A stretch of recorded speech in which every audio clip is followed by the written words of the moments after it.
पत्नी पति के अनुकूल हो। और पति कैसा हो? बोले पति जो है धर्म के अनुकूल हो। तो राजा दशरथ कैसे हैं? बोले धर्म धुरंधर, आरि गुण निधि ज्ञानी, और हृदय भगति मति सारंग पानी। ऐसे चक्रवर्ती सम्राट राजा दशरथ हैं, धर्म के अनुकूल है, और कौशल्या पति के अनुकूल हैं। तभी भगवान का चरण उनके यहाँ आया, आचरण की प्रधानता रही। भगवान का चरण जिस घर में आता है उस घर का आचरण गोस्वामी जी कहते हैं अनुकूल होना चाहिए। आज मनुज के जीवन में चौथा पल लग गया। बोले होए न विषय विराग, भवन बसत बा चौथो पन, हृदय बहुत दुख लाग, जन्म गयो हरि भगति बिन। बिना भक्ति के मनु का जीवन चला गया। लेकिन चौथे पन में मनु जाग गए। याद रखना, जैसे हमारे यहाँ चौथा पहर होता है ऐसे ही चौथा पन होता है। कौन व्यक्ति चौथे पन में जागता है? जो नित्य प्रतिदिन चौथे पहर में जागता है। जो चौथे पहर में नहीं जागा वो चौथे पन में भी नहीं जागेगा। इसलिए प्यारे, चौथे पहर में उठना आवश्यक होता है। क्यों? क्योंकि अभ्यास रहेगा तो चौथे पन में जाग जाओगे। यहाँ मनु ने कहा हमारा जीवन जो है बिना भक्ति के चला गया। अरे क्या तुम्हारे पास होगा मनु के जीवन में? बोले सोयंभू मनवर सतरूपा, जिनते भई नर सृष्टि अनुपा। ऐसा परिवार था मनु का और शत्रुपा का। लेकिन इसके बाद भी चौथा पन में प्यारे इतनी वेदना हुई कि जन्म गयु हरि भगत बिन। शत्रुपा जी ने कहा कोई बात नहीं, जब जागे तभी सवेरा भजन अभी भी कर सकते हैं। और प्यारे मनु ने कहा भजन ऐसे नहीं करेंगे, भजन के लिए एकांत चाहिए, जंगल में जाना चाहते हैं। संतान को बुलाया गया। क्यों? राज किसी को दोगे तभी तो जा पाओगे। जैसे मान लो आपको कहीं 4 दिन के लिए जाना हो और घर का ताला डालना हो, घर का ताला डाल के जाओगे या घर में जो जिम्मेदार व्यक्ति है उसको सौंप कर जाओगे? तो संतान को राज्य दिया जाता है। संतान ही राज्य की अधिकारी होती है। वो भी कौन? शास्त्र के अनुसार बड़ा बेटा होता है। और आज मनु ने शत्रुपा जी से कहा भजन करने जाना है और राज्य देना चाहते हैं।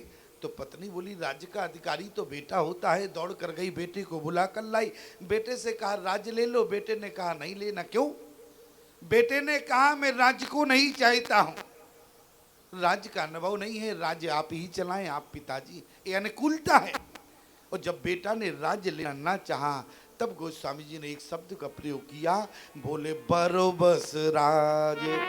जबरदस्ती, बरबस कहते हैं जबरदस्ती, मतलब बोले बरबस राज सुतई तब दीना, और नारी समेत गबन बन की। अनुकूलता क्या रही? बोले बेटा को जबरदस्ती राज दिया। और अनुकूलता, पत्नी से कहा नहीं, लेकिन इसके बाद भी शत्रुपा ने कहा नाथ मैं तुम्हारे साथ जो है भजन करने चलूंगी। इसलिए नारी समेत गबन बन कीना। कहीं कथा सुनने जाओ प्यारे, पत्नी साथ होना चाहिए। एक सत्यकेत की कथा आती है। सत्यकेत ने बिल्कुल मनु की तरह नाटक किया। पत्नी ने कहा ये बताओ तुम्हें मना किसने किया, जाओ भजन करो। सत्यकेत की पत्नी ने। तो सत्यकेत ने भी कहा कि हम राज्य देना चाहते हैं। तो राज्य का अधिकारी बेटा होता है। तो सत्यकेत की पत्नी दौड़कर गई, बेटे को बुलाकर लाई। बेटे से कहा राज्य ले लो। बेटे ने कहा मना कब किया था? लाओ, हम तो इसी का इंतजार कर रहे थे। आप कहेंगे ऐसा तो रामचरितमानस में लिखा नहीं है। बेटा चाहता था कब बाप दे और कब हम छक्का पंजा करके समाप्त कर दें, ऐसा लिखा नहीं है। लेकिन शब्द का अर्थ समझना। क्या लिखा?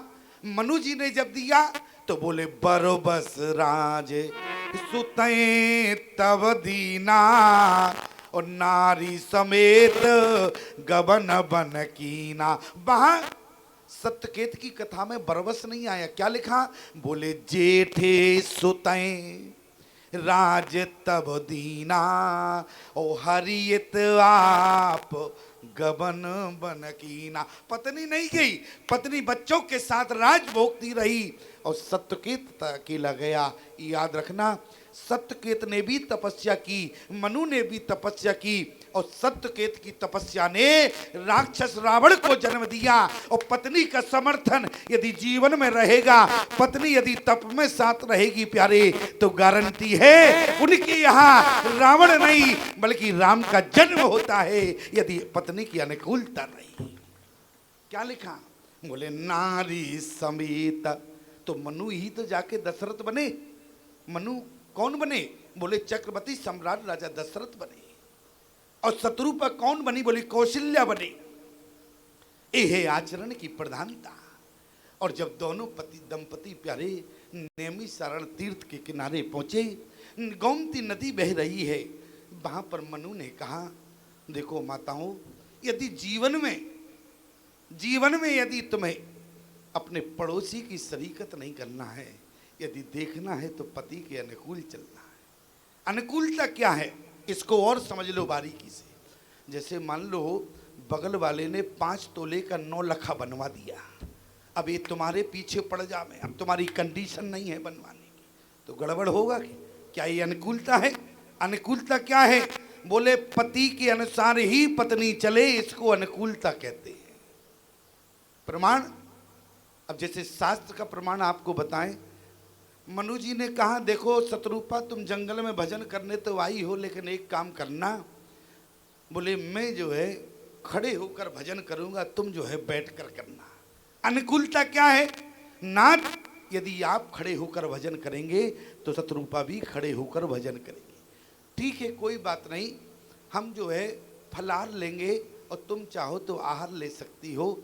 लेकिन इसके बाद भी शत्रुपा जी ने कहा, नाथ जो आप लेंगे, जो शेष बचेगा उसको मैं ग्रहण करूंगी, अलग से कुछ नहीं लूंगी। ये अनुकूलता रही।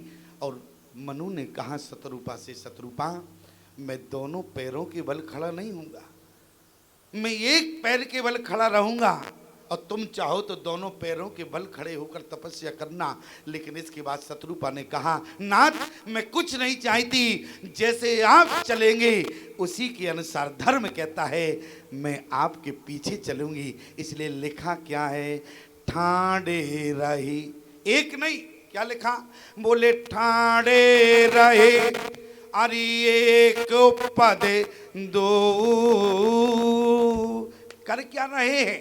क्या अलग अलग स्थिति है? क्या लिखा? बोले कर रहे आहार अरे साख पल कंदा और सुमुरय ब्रह्म सच्चिदानंदा।